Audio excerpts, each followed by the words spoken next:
Hello, it's Phil and Steve here at Digital DJ Tips, looking at the Pioneer DDJ-RX. This is one of two brand new controllers for Pioneer's Rekordbox DJ software. Rekordbox DJ is the software that's going head to head with Serato, Traktor and Virtual DJ. We've actually reviewed the software elsewhere. You'll be able to get to that from underneath this video and from the review that accompanies this video. So this is, while we'll touch on the software here, this is mainly about the hardware. And that's why Steve's here, because the second this arrived in the Digital DJ Tips studio, he nabbed it. Yeah. I've not seen it. It's turned up today for filming. Steve's been playing with it all week. He's DJed his radio show with it. So he's got a really good idea of its strengths and weaknesses. And it's fair to say you quite like it. But yeah, I'm a fan. So it's about trying to be balanced here. Okay, so I think we'll hand over to you and let you explain what it's all about. Okay, cheers, Phil. Okay, so the DDJ-RX is a 4-channel DJ controller with a standalone mixer. Okay, so we're going to take a look at the back first of all, and let's start with the output options that we've got. We've got master outputs here with XLR balanced, unbalanced RCA jacks, and also TRS jack output for the booth output. In terms of inputs, channels 1 and 2 have inputs for phono and line, and they're switchable on the front. And that means that you can have either a CD coming through there or iPods playing through these channels, or you can have turntables, good old-fashioned vinyl, and also you can have control vinyl or control CDs when Rekordbox DJ has its DVS capability plugged in, which is coming. And also channels 1 and channels 4 have also got inputs for CD as well. So complete standalone mixer there, lots of input options. Channels 1 and 4 also have mic inputs. The one on channel 1 gives you the option of either jack or XLR. And the one on channel 4 here is just a jack option, but you've got 2 different mic inputs there, which is great. Over here, obviously the USB power and the power supply input, and then a cord safe there, so if you move the controller around, it means the power cord won't get pulled out. So that's what you've got at the back there. Moving to the front, we've got 2 different headphone outputs. We've got 1/4 inch and 1/8 inch jacks, and then you've got the level control and also the Q master mix control for the headphone outputs. Here are the channel input selectors that I told you about just a second ago. So each channel you can select which one's going through there. Obviously PC means that you're controlling the Rekordbox DJ software. And also you can fix your crossfader curve there to sharp or smooth, depending on whether you want to do a bit of scratching or a bit of blending. Okay, so let's get into the juicy stuff on the top. What we're going to do here is we're going to load and play a track. I'm going to talk you through the mixer section functions, then the FX functions here, and then the deck functions and the performance pads. So starting off with finding and loading tracks in your library, this is where the browse function is at the top here. Quite a small browse knob, and right at the top of the unit. I would have preferred it to be a bit more central, so I'm not reaching too far for it, and a bit bigger, but it does what it's supposed to do. This is how you scroll through your playlist. This is how you move backwards through the different playlists and in the different areas as well. You can tag tracks to just flag them up to say that you might want to play them in a little while, but not just yet. And also if you hold down Shift and hit this button, you've also got related tracks as well. It'll actually give you a list of tracks that are either in a BPM that's going to be similar or a key that's going to be compatible with the current track that's playing, and you can set that stuff in the software, so that's really great. And also as well, when you're in a playlist, if you want to sort your tracks by either the track number, BPM, track title or artist, you just hit Shift and press one of these load buttons, and it's going to sort the tracks by that for you. Okay, so once you actually want to load a track, you found a track you want to load. I'm going to go to this playlist here, my review demos. I'm going to go with this guy and click load. So that's how you load your tracks up. Next, moving into the mixer section, each channel here, we've got the 4 channels. You've got the selectors at the top to switch on the effects banks. This is effects bank 1 here, and this is number 2. So depending on which one you want on each channel, or both of them, there's your switches to switch them on and off. Each channel has bass, mid and treble, complete kills, and also the trim as well as a good old-fashioned gain control that goes down to complete kill there as well. And this here, the silver one, this is the controller for the color effects, and the color effects are switchable here. You've got 4 to choose from, and depending on which one you've got switched on here, that's what will be going through all of these 4, and then you can control them like this. I'm going to show you that in a second when we move on to effects. So moving down here, these are the Q buttons for each channel, and also the master cue as well, so you can hear the master output in your headphones. Then this volume control here is for the sampler, and I'm going to show you very basically how the sampler works shortly. You can also sync the sampler as well, and also you can set your BPM on any samples by tapping that button there. These switches here are the crossfader assigned switches, so depending on which way round you want your crossfader, that's how you set them up there. So that's the mixer. Let's move on to the decks, and we're going to get a track loaded up and start playing around with the effects first of all. So I've got my track loaded here. So I'm going to switch on effects bank 1, which is this one over here. And you can see that you've got 3 effects banks. These are called the beat effects. And that means that the sound of these is controlled by the actual tempo of the track. And you can have 1/8 beat, quarter beat, half beat, or 1 beat parameters set on those. So let's have a listen to this. Now on the screen we can't see them yet, so we're going to have switched on this button here for FX panel. And you see there on the screen the effects panel appears at the top. You can see this one's got delay. Let's have a quick listen to that. And then these buttons here, these are the ones that change those beat parameters that I was saying about just a second ago. So,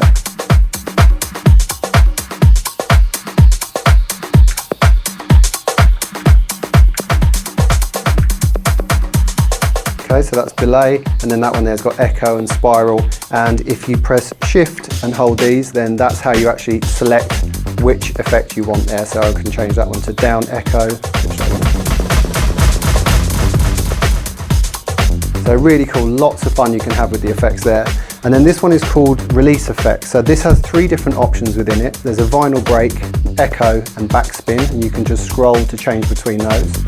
And then when you press it, so that's the vinyl break one. Let's have a listen to the backspin. So it's like a temporary effect that is just happens when you press that as well. And you can change all the parameters of those as well by using shift and playing around with it. Also, pressing shift and hitting that button turns this now into a single effects bank. So this here you can see that I've got delay, and now I've got control over swing and ratios and low cut and high cut, much more detail that I can actually get into there in terms of changing the way that effect sounds. So that's really cool. Just going to get that back to normal. Okay, so the other effect that I told you about earlier on was the colour effects, and these are controlled here on each of the individual channels. Let's have a listen to some of these. This is the famous Pioneer noise effect.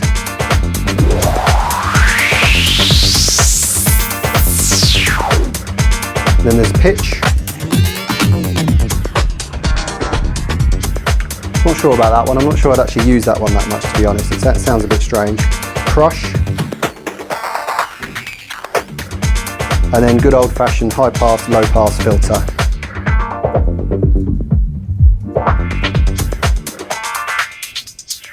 That'll probably get the most widely used.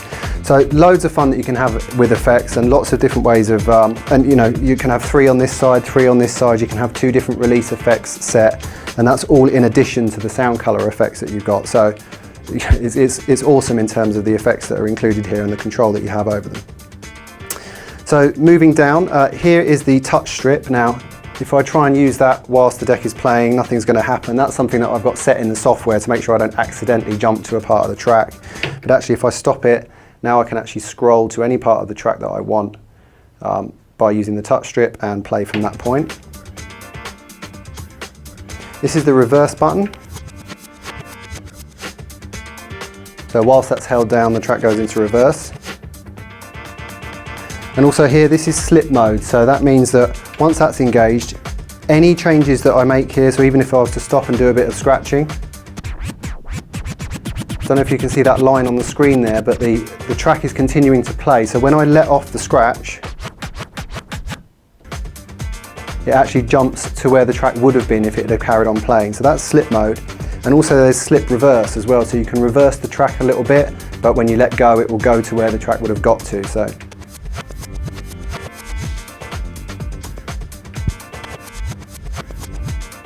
nice feature there. This is master tempo, so this is like key lock in other softwares. If you have that switched on, then when you move your tempo fader up and down, even though the tempo changes, it's going to keep the pitch or the key the same, or it's going to have a go at doing it depending on the tempo range that you've got. Now if you want to change the tempo range, you can hold down shift and that button also will change the tempo range for you. So over here, this is the grid adjust buttons. Now not really, for me, I wouldn't really want to be adjusting my grids live. That's the sort of stuff that I'd like to get done beforehand in track preparation. But with these buttons you can do it. Holding down these and moving the jog wheel, you can actually change where the grid markers are and just tweak your grids on the fly. Here is your deck control. So as this is a 4-channel controller, but with only 2 decks here, this is where you can actually change the focus of the deck that you're controlling. So now that's on 3. If I load a track in deck 3, I can control deck 3 now. And also if you click both of them, you have what's called dual deck.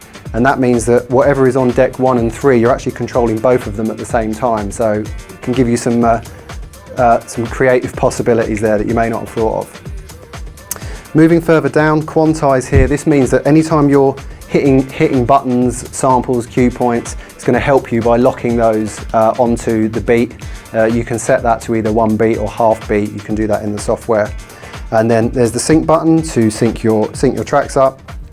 So now we're moving down into the performance pads sections here, and we're going to start off, there's 8 different functions that we're going to talk through here. We're going to start off with hot cue. So I've only got 1 cue point set on this track at the moment, which is at the very beginning, but I can stop the deck, scroll through to where I want another cue point to be, put a marker there.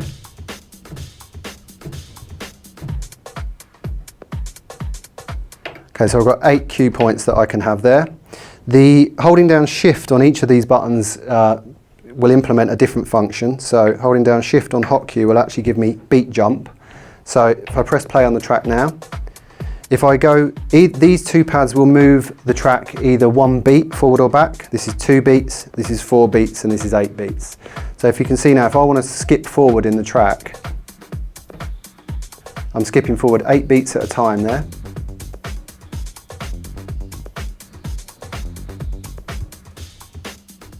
So that's the beat jump function. And if you hit it again, then it goes back into hot cues. Now pad effects, these are really cool. So I've already talked to you about all the other effects that you've got. Now some of these effects are actually assigned to the pads themselves, and these are all assignable and changeable in the software. You can decide which ones you want. But as you can see on the screen here, they've got slip loop here, and there are 4 different loop lengths here. And delay, filter LFO, reverb and vinyl break, and these actually can be used in conjunction with each other by performing on the pads. So let's have a little go with them.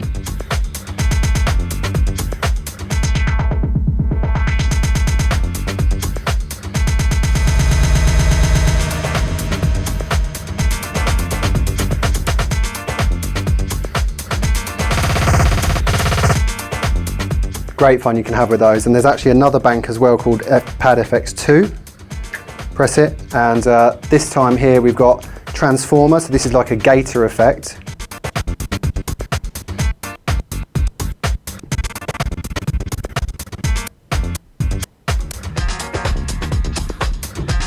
And then more effects that you can assign to these pads.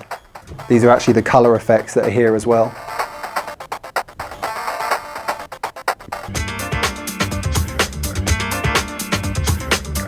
They're really cool. Moving on, we've got the slicer. So what happens here is in slicer mode, now it's actually creating a section of the track which it's sliced up, and I can actually perform on these pads. But as you can see, the track is still playing, it's still moving on.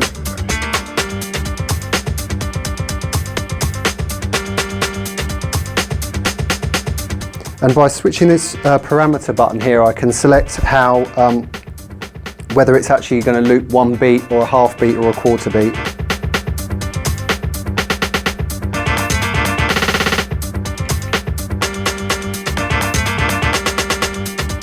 Now you can see with Slicer that the track is actually continuing to play, it's continuing to move on. If I press shift and hold down Slicer, now I'm into Slicer loop. So what it's done is it's frozen that particular part of the track, and now I've got all of those slice sections here that I can play around with.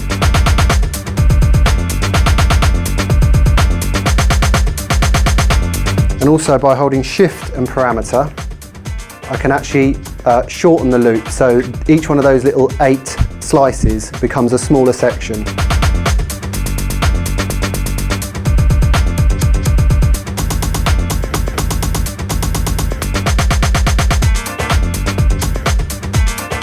So awesome performance tool there, the slicer and slicer loop. Now moving into sampler.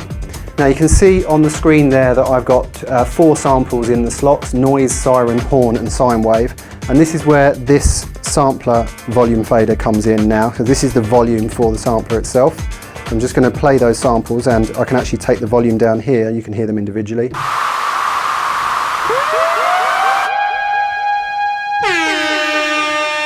These are actually samples that they give you with the Rekordbox DJ software. They're not the most exciting, but obviously you can put your own in, which I'm going to talk about shortly. And you can play those over the track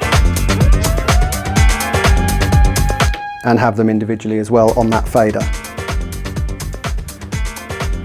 And if you hold down Shift and press Sampler, then you get Velocity Sampler. So now these pads have become touch sensitive. If you tap them lightly, you'll only get a light sound, and if you hit them hard, it'll be louder. So.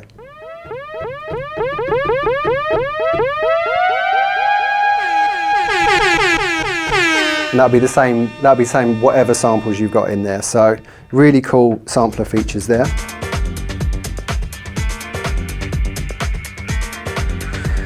Another feature of the sampler is that you can actually capture your own samples and create your own sample bank. So I'll give you an example with the loop function.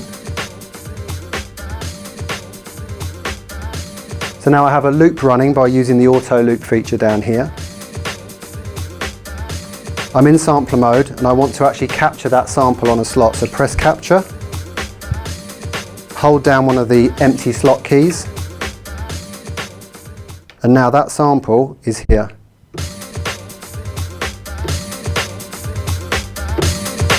Now I'm in velocity sampler at the moment, so I'm just going to go to normal sampler, so it'll play it at full volume.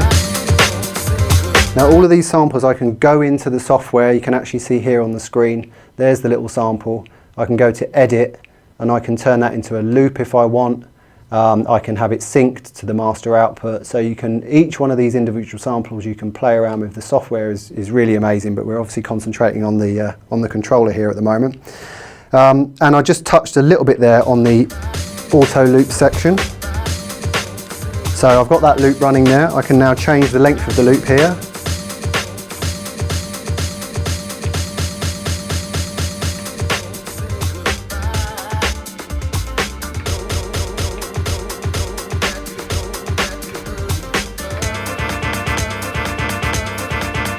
And obviously with a loop playing, I can then maybe flip over to pad effects.